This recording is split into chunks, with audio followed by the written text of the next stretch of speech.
Good morning students, APS online classes में आपका स्वागत है। जीव विज्ञान विषय में हमने नया चैप्टर शुरू कर दिया था, मानव जनन तंत्र अर्थात रिप्रोडक्टिव सिस्टम ऑफ मैन। मानव जनन तंत्र में हमने पिछली वीडियो में जो पहला पार्ट था उसमें हमने मानव जनन तंत्र में कौन कौन से भाग होते हैं, खास तौर से हमने मेल रिप्रोडक्टिव सिस्टम स्टार्ट किया था, जिसमें हमने मेल रिप्रोडक्टिव सिस्टम में कौन कौन से ऑर्गन्स होते हैं उन सब के बारे में पढ़ा था। आज की वीडियो जो है, आज का वीडियो हमारा सेकंड पार्ट है, जिसमें हम स्ट्रक्चर ऑफ टेस्टिस अर्थात प्राइमरी सेक्स ऑर्गन्स, हमने पिछली वीडियो में पढ़ा था कि मानव के नर जनन तंत्र के अंदर प्रमुख रूप से 3 भाग होते हैं। पहला भाग जिसे हम प्राथमिक रिप्रोडक्टिव ऑर्गन या प्राइमरी सेक्स ऑर्गन कहते हैं, जिसमें टेस्टिस आते हैं, जबकि द्वितीय भाग में सहायक जनन अंग होते हैं, और तृतीय भाग के अंदर सहायक जनन ग्रंथियां जिन्हें हम एक्सेसरी रिप्रोडक्टिव ग्लैंड्स कहते हैं। आज हम प्राथमिक सेक्स ऑर्गन जिन्हें हम प्राइमरी रिप्रोडक्टिव ऑर्गन भी कहते हैं उनके बारे में अध्ययन करेंगे। तो उसमें हमने जो प्राइमरी रिप्रोडक्टिव ऑर्गन होते हैं वो होते हैं वृषण। तो हम यहाँ कह सकते हैं कि जो आज का जो हमारा टॉपिक होगा, हम वृषण की स्ट्रक्चर के बारे में पढ़ेंगे, अर्थात वृषण की संरचना। वृषण की संरचना। तो नर मानव में जो वृषण होते हैं वो एक जोड़ी होते हैं। सबसे प्रमुख जो पॉइंट हमारा बनता है, नर मानव में एक जोड़ी वृषण उदर गुहा में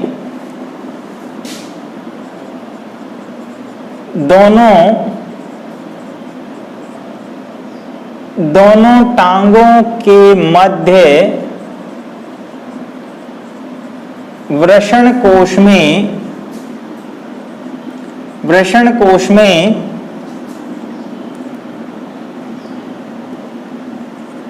लटके रहते हैं।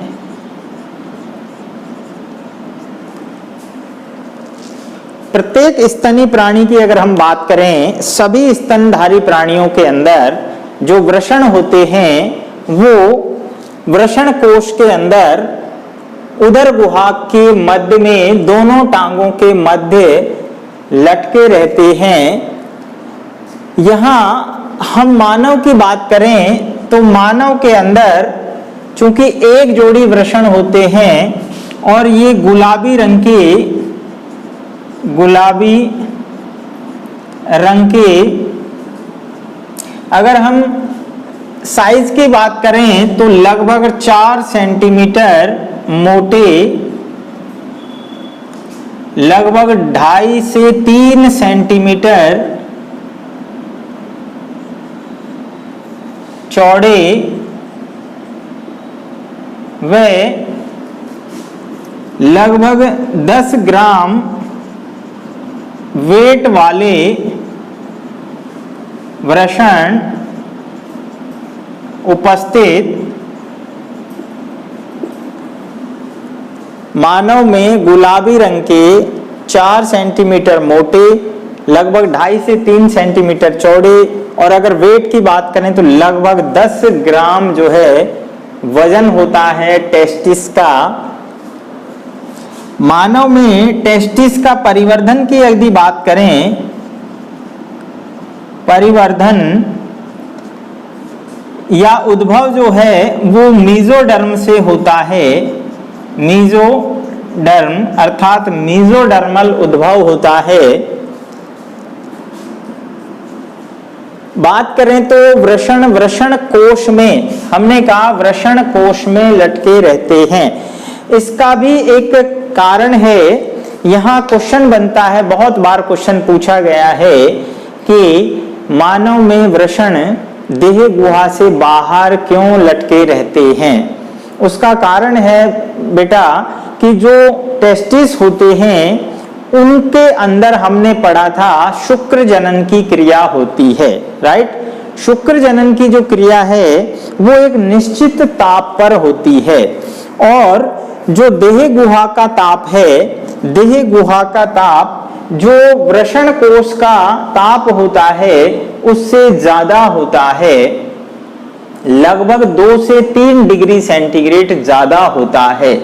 क्या कहा, जो वृषण का जो तापमान है वो नियमित होना चाहिए शुक्र जनन की क्रिया के लिए, वरना शुक्र जनन की क्रिया प्रभावित होती है। तो यहाँ जो पॉइंट हमारा है वो है कि देह गुहा का ताप, देह गुहा का ताप वृषण कोश के ताप से 2 से 3 डिग्री सेंटीग्रेड, ध्यान रखना ये क्वेश्चन पूछा जाता है। देह गुहा का ताप वृषण कोश के ताप से 2 से 3 डिग्री अधिक होता है, जिससे क्या होता है, अधिक होता है जो शुक्र जनन क्रिया के लिए प्रतिकूल होता है। अतः वृषण भ्रूणीय परिवर्धन, ध्यान रखना भ्रूणीय परिवर्धन, जो भ्रूणीय एम्ब्रियोनिक परिवर्धन होता है, भ्रूणीय परिवर्धन के 7वें माह, जब भ्रूण 7वें महीने का होता है गर्भ में, जब भ्रूण 7वें महीने का होता है गर्भ के अंदर, तो उस दौरान जो वृषण है वो उदर गुहा से बाहर आ जाते हैं, और वृषण जो होते हैं वो किडनी से जुड़े रहते हैं भ्रूणीय अवस्था में, जो बाद में नीचे की ओर उतरकर, कब उतरते हैं ये, भ्रूणीय परिवर्धन के 7वें महीने में कहाँ आ जाते हैं, वृषण भ्रूणीय परिवर्धन के 7वें महीने में देह गुहा से बाहर आ जाते हैं। और जब देह गुहा से बाहर आ गए तो इनका तापमान क्या होगा, सामान्यतः देह गुहा से कम रहेगा। तो ऐसे में जो है शुक्र जनन की क्रिया संभव हो पाती है, और जो है जो स्पर्म्स का निर्माण है वो और परिपक्वन जो है उनका सही हो पाता है। वरना ऐसे प्राणी जिनके अंदर यदि मान लीजिए वृषण देह गुहा के अंदर ही रह जाते हैं, तो ऐसे प्राणियों में बद्धता, अर्थात ऐसे नर जो हैं वो बंध रह सकते हैं, अर्थात नॉन फर्टाइल हो सकते हैं। तो यहाँ नोट करने का जो पॉइंट है वो क्या है बेटा, यहाँ हम नोट करें कि यदि मान लीजिए जो प्राणी हैं, नर प्राणी हैं, उनमें यदि मान लीजिए देह गुहा से बाहर वृषण नहीं आते हैं, तो ऐसे प्राणियों में नरबद्धता आ जाती है। इस गुण को हम कहते हैं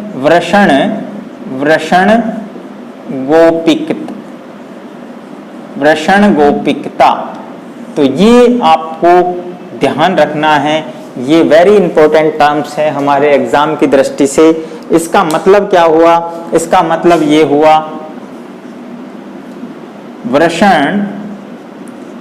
वृषणों का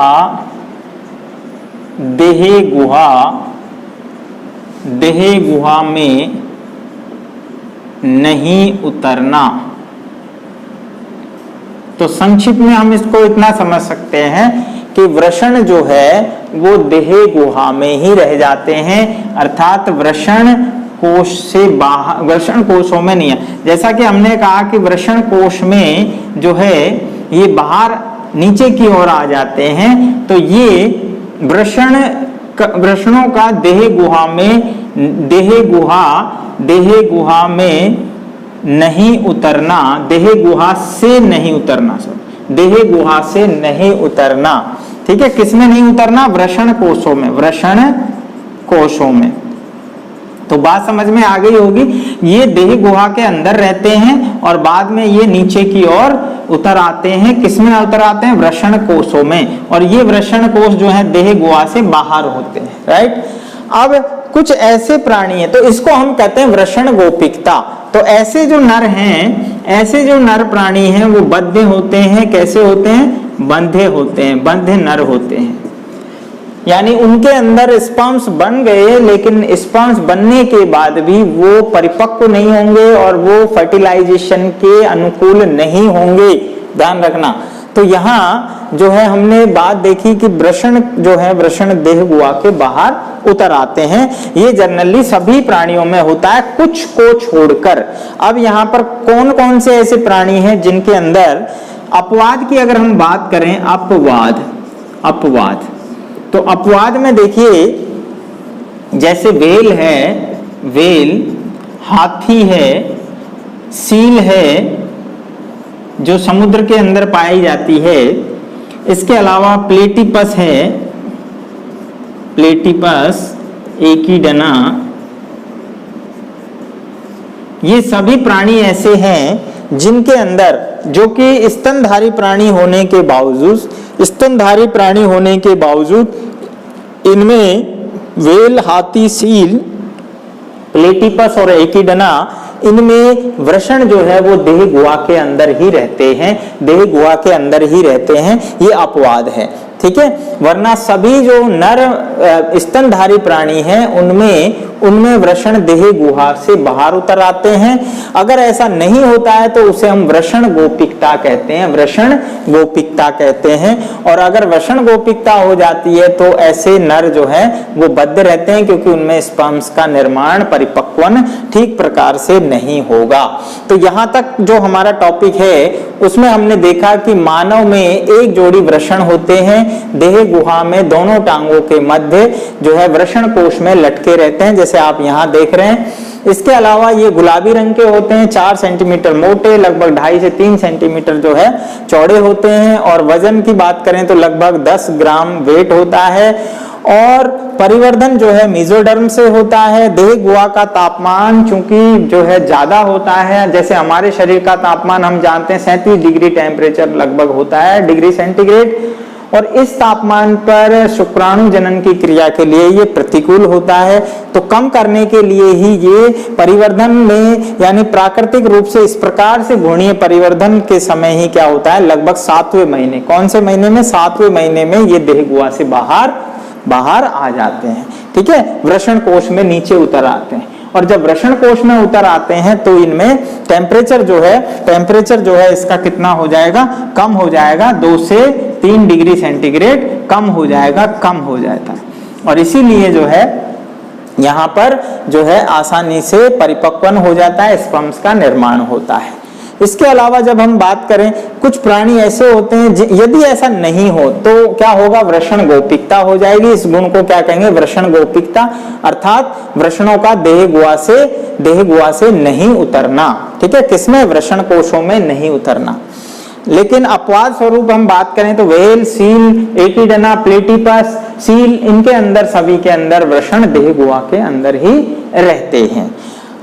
अब बात करते हैं हम आगे कि जो वृषण है उसकी यदि हम संरचना की बात करें, उसकी हम आंतरिक संरचना देखें। ये तो हमने बाहर से बात की, यदि हम आंतरिक संरचना की बात करें तो देखिए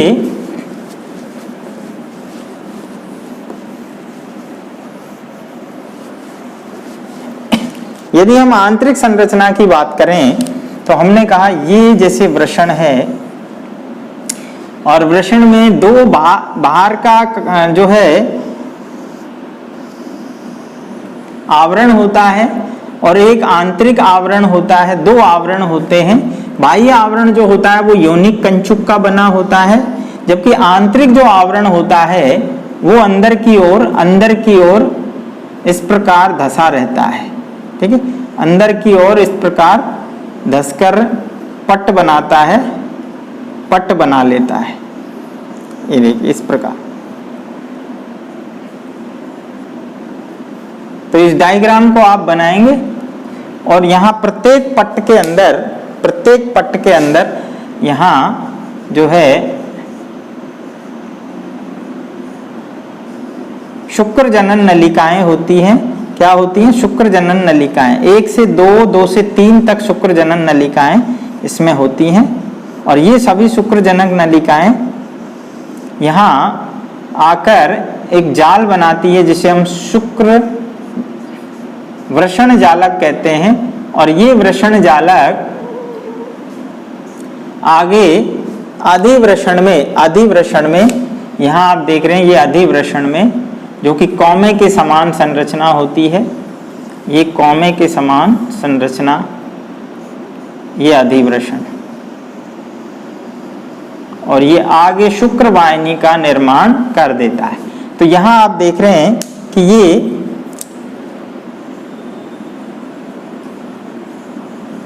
ये अत्यधिक कुंडलित कॉइल होकर और फिर आगे चलकर जो है शुक्र वाहिनी बना लेती है। इन नलियों के अंदर ही स्पर्म्स का निर्माण होता है जिन्हें हम शुक्र जनन नलिकाएं कहते हैं। तो यहाँ आप देख रहे हैं कि टेस्टिस के अंदर हमने बात की। यहाँ देखिए ये वृषण कोश हो जाएगा, ये वृषण कोश। अब आप इसको समझिए, जो वृषण होता है, वृषण कोश में स्थित होते हैं और वृषण कोश की जो दीवार है उसमें पेशी स्तर होते हैं।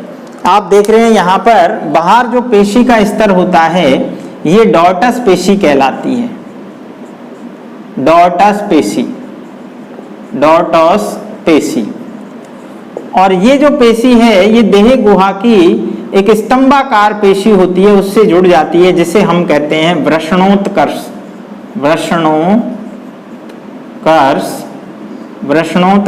पेशी। ये वृषणोत्कर्ष जो पेशियां होती हैं इनका बहुत ही महत्वपूर्ण रोल होता है ताप नियंत्रण में। अभी हम ताप नियंत्रण की बात कर रहे थे, तो आप समझ लीजिए कि जो वृषण की डॉटस पेशियां होती हैं, वृषण कोश में अरेखित डॉटस पेशियां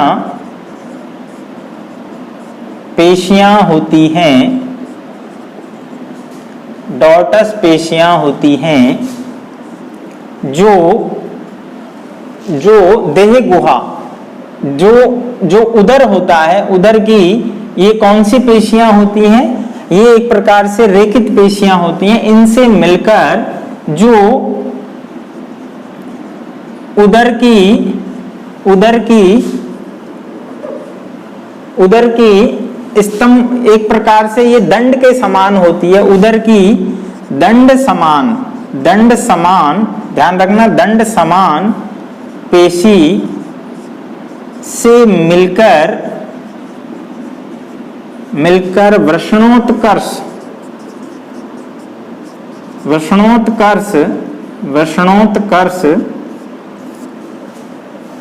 पेशी बनाती है।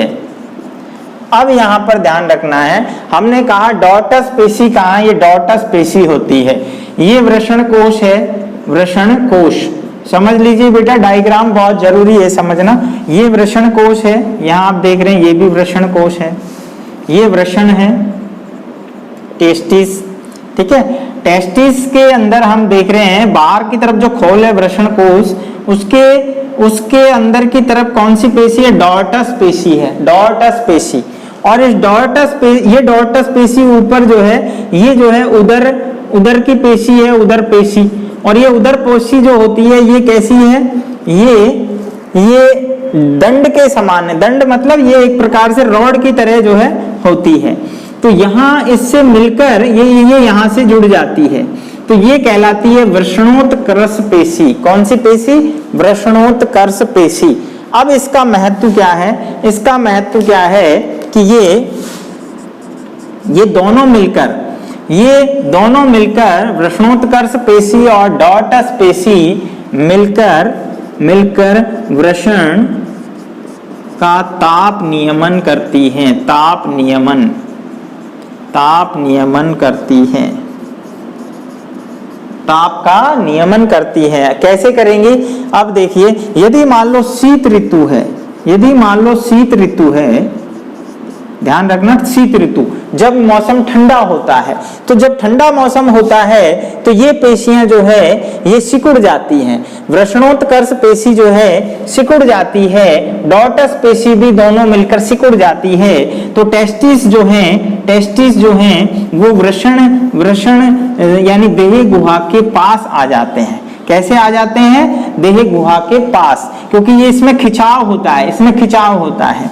तो यहां पर क्या होता है? वृषण पेशियों में खिंचाव से देह गुहा के पास, ठीक है। जबकि ग्रीष्म ऋतु होती है, यानी जब गर्मी होती है, तो क्या होंगे? ये वृषण जो है वो नीचे की ओर, यानी ये डॉर्टस पेशी जो है और वृषणोत्कर्ष पेशी ये ढीली हो जाती हैं और ये देह गुहा से दूर चले जाते हैं, देह गुहा से दूर हो जाते हैं। तो बात समझ में आ गई होगी बेटा। शीत ऋतु में वृषण पेशियों में खिंचाव से देह गुहा के पास आ जाते हैं, जबकि ग्रीष्म ऋतु गर्मी में दूर हो जाते हैं। उसका कारण क्या है? क्योंकि देह का तापमान बढ़ता है, तो चूंकि यहाँ पर जो स्पर्मेटोजेनेसिस की क्रिया होती है वो बाधित होगी, इसलिए दूर चले जाएंगे देह से। सर्दियों में चूंकि ज्यादा टेम्परेचर ठंडा होता है, इसलिए शरीर के पास आ जाते हैं। तो ये काम होता है वृषणोत्कर्ष पेशी और डॉर्टस पेशी का, जो वृषण कोश के अंदर की तरफ होती है। बात समझ में आ गई? आगे चलते हैं। तो हमने बात की कि वृषण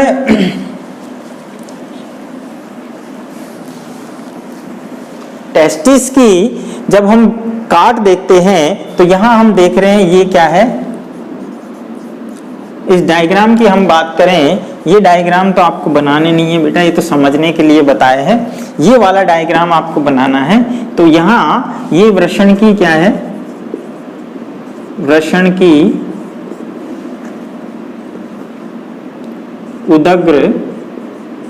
उदग्र काट, ठीक है। इसमें अधिवृषण को भी दिखाया, ये अधिवृषण है, अधिवृषण, जिसको हम आगे पढ़ेंगे।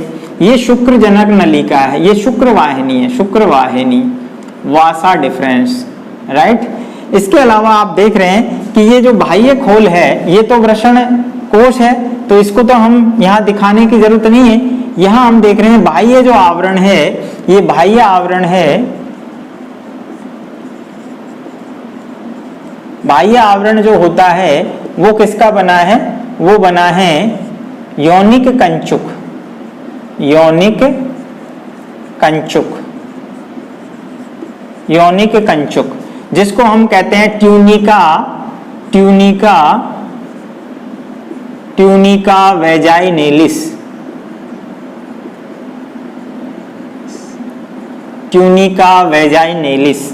और जो आंतरिक जो स्तर है वो कहलाता है, दूसरा स्तर कौन सा है? आंतरिक स्तर, ये कहलाता है श्वेत कंचुक। इसको हम कहते हैं ट्यूनिका एल्ब्यूजिनिया,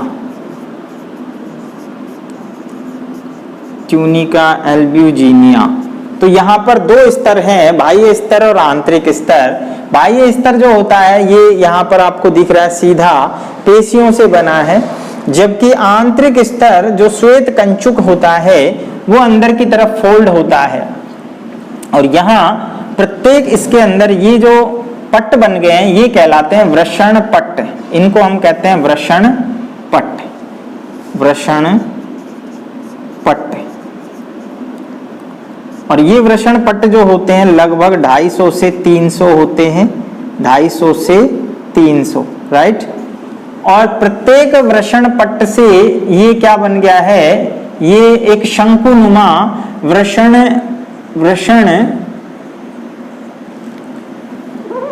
लोब बन गई है, जिसे हम टेस्टिकुलर लोब कहते हैं। अर्थात यहाँ पर पुटक बन गए हैं, वृषण पुटक।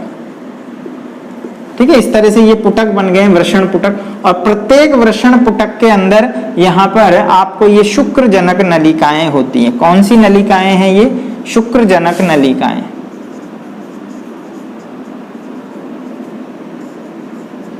नलिकाएं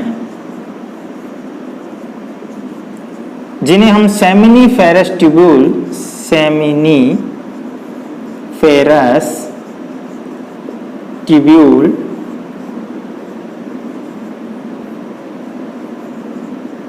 या रेता नलिकाएं भी कहते हैं। रेता नलिकाएं, रेता नलिकाएं। और यहां आगे जाके आप देख रहे हैं ये कहलाता है वृषण जालक।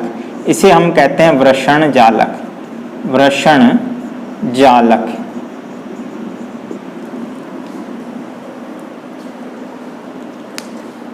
अब हम देखते हैं एक एक करके। हमने कहा कि वृषण की जब हम संरचना की बात करते हैं तो ये एक जो टेस्टिस है इसकी हमने काट बनाई, और इस काट में हमने देखा ये आपको टेस्टिस नजर आ रहा है। यहाँ ध्यान से देखिए, ये हमने रेड कलर से जो है टेस्टिस को लिया है, और इसके अंदर आप देख रहे हैं दो स्तर नजर आ रहे हैं।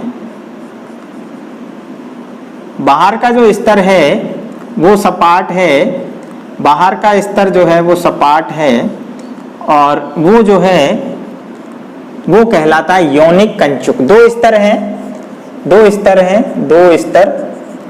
ध्यान रखना, वृषण की काट के अंदर दो स्तर हैं। बाहर का स्तर जो है वो कहलाता है यौनिक कंचुक, बाह्य स्तर यौनिक कंचुक, जिसे हम ट्यूनिका वैजाइनेलिस कहते हैं, ट्यूनिका वैजाइनेलिस। जबकि आंतरिक स्तर जो होता है वो श्वेत कंचुक, श्वेत कंचुक। आप ये देख रहे हैं, ये जो रेड कलर से दिखाया है ये क्या है? ये श्वेत कंचुक है। और श्वेत कंचुक जो होता है वो क्या होता है? अंदर की ओर फोल्ड होता है। ठीक है, यह क्या होता है? अंदर की ओर फोल्डेड होता है, यानी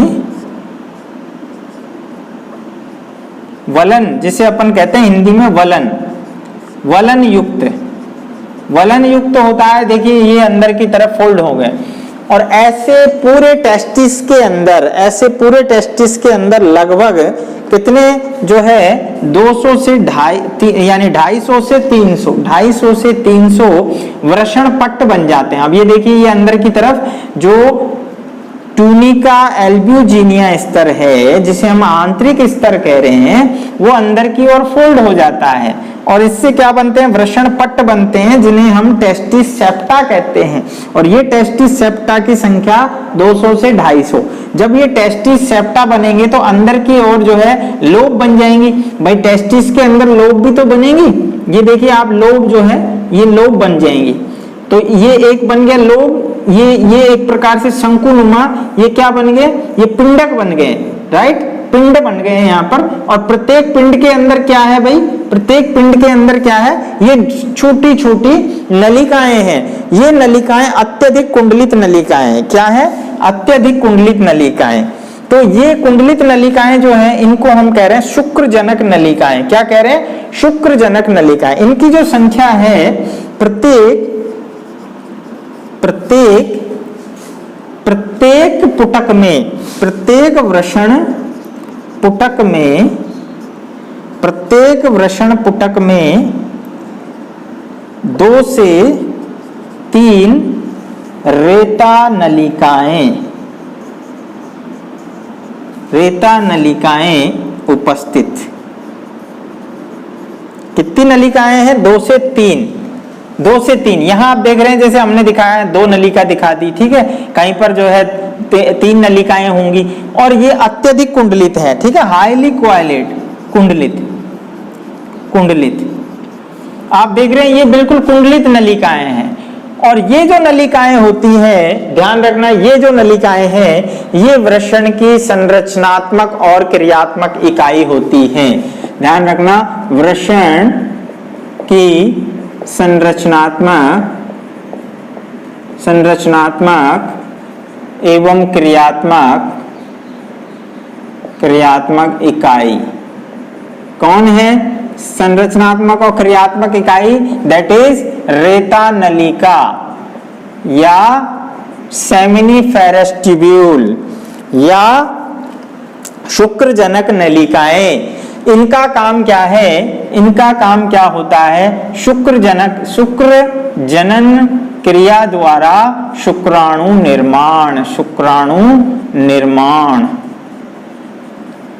शुक्र जनन यानी स्पर्मेटोजेनेसिस की क्रिया द्वारा जो रेता नलिका है वो स्पर्म्स का प्रोडक्शन करती है और इस प्रक्रिया को हम स्पर्मेटोजेनेसिस, और जो स्पर्म्स होते हैं दैट इज मेल गैमेट्स। और हमने कहा मेल गैमेट का फॉर्मेशन कहाँ होता है? वो प्राइमरी सेक्स ऑर्गन में होता है। प्राइमरी सेक्स ऑर्गन अर्थात प्राथमिक रिप्रोडक्टिव ऑर्गन वही होते हैं जहां पर युग्मकों का निर्माण होता है, अर्थात गैमेट्स का फॉर्मेशन होता है। तो गैमेट्स फॉर्मेशन कहाँ हुआ बेटा? वृषण के अंदर होगा, वृषण के अंदर होगा। तो एक बार फिर से अपन इसको देखते हैं कि यहाँ, अच्छा आगे की जो बात करें तो आगे देखिए, यहां से जो वृषण के अंदर जो शुक्रजनक नलिकाएं हैं वो देखिए यहाँ इसके शीर्ष भाग में, ये वृषण का शीर्ष भाग है, इस पर जाती है देखिए यहाँ और आपस में देखिए जाल बनाती है। दिख रहा है ये जाल? सभी नलिकाएं यहां मिलकर जाल बनाती है। इसको हम कहते हैं वृषण जालक। क्या कह रहे हैं इसको? वृषण जालक कह रहे हैं, ठीक है। और आगे जाके वृषण जालक ये एक जो है कौमे के आकार की, कौमा होता है ना एक अर्धविराम जिसको अपन लगाते हैं, इस तरह से लगाते हैं, आप देखते हैं इस तरह से। तो इस तरह की जो स्ट्रक्चर बनी है ये कुंडलित नलिका से ही बनी है। इसको हम नाम देते हैं अधिवृषण। अधिवृषण अर्थात एपिडाइडाइमिस, जो कि वृषण के ऊपर, जैसे अधिवृक्क ग्रंथि होती है वृक्क के ऊपर, ऐसे ही वृषण के ऊपर अधिवृषण होता है। और ये जो है आगे की तरफ यहाँ शुक्र वाहिनी में बदल जाता है, शुक्र वाहिनी में बदल जाता है। तो यहाँ आप देख रहे हैं कि जो वृषण की अनुप्रस्थ काट जो हमने बात की, वृषण की संरचना की जब हमने बात की तो उदग्र काट हमने बनाया, और उदग्र काट में आपको नजर आ रहा है कि इसमें 2 स्तर होते हैं। बाह्य स्तर योनिक कंचुक जिसको ट्यूनिका वेजाइनलिस कहते हैं, जबकि आंतरिक स्तर जो होता है वो श्वेत कंचुक होता है जो कि ट्यूनिका एल्ब्यूजिनिया कहलाता है। ट्यूनिका एल्ब्यूजिनिया फोल्डेड होता है, अंदर से वलन युक्त होता है, और यहाँ पर वलन जो है वो अंदर की ओर सेप्टा बनाते हैं जिनके अंदर लगभग 250 से 300 प्रत्येक वृषण के अंदर पट्ट बन जाते हैं। और इन पट्ट बनने से देखो एक एक कोष्ठक बन गए, ब्लॉक बन गए, इनको हमने वृषण पुटक नाम दिया। और प्रत्येक वृषण पुटक के अंदर लगभग 2 से 3 जो है क्या होती है, रेता नलिकाएं उपस्थित होती हैं, हाईली कोआइलेड होती हैं। प्रत्येक रेता नलिका को हम वृषण की संरचनात्मक और क्रियात्मक इकाई कहते हैं, अर्थात functional and structural unit of testis. और ये जो है क्या काम करती है? स्पर्मेटोजेनेसिस अर्थात शुक्र जनन की क्रिया द्वारा स्पर्म्स फॉर्मेशन करती है। स्पर्म फॉर्मेशन का जो है बनना ही युग्मक निर्माण कहलाता है, अर्थात जो मेल गैमेट है उसका निर्माण होता है। और इस प्रकार हम कह सकते हैं। अब कैसे होता है मेल गैमेट का निर्माण वो हम आगे की प्रक्रिया में पढ़ेंगे। इसकी हम अनुप्रस्थ काट भी देखेंगे कि जो वृषण के अनुप्रस्थ काट में ये जो नलिका है वो किस प्रकार की नजर आती है। ये नलिकाएं जो है इस प्रकार से होती है, इस पर जो है ये शुक्रजनक नलिकाएं जो हम नेक्स्ट वीडियो में देखेंगे। तो यहाँ तक जो है आज का वीडियो हमारा जो है यहीं पर समाप्त होता है। हमने पिछली वीडियो में आपसे क्वेश्चंस पूछे थे, तो बहुत सारे स्टूडेंट्स ने जवाब दिया है, लेकिन अभी भी कई स्टूडेंट्स क्वेश्चन का आंसर नहीं दे रहे हैं। आज मैं आपसे क्वेश्चन पूछ रहा हूँ, आप उनको जवाब देना है। सबसे पहला क्वेश्चन ये है कि मानव में जो है शुक्राणु निर्माण की क्रिया कहाँ होती है। ठीक है, पहला क्वेश्चन है शुक्राणु निर्माण कहाँ होता है। शुक्राणु निर्माण, राइट,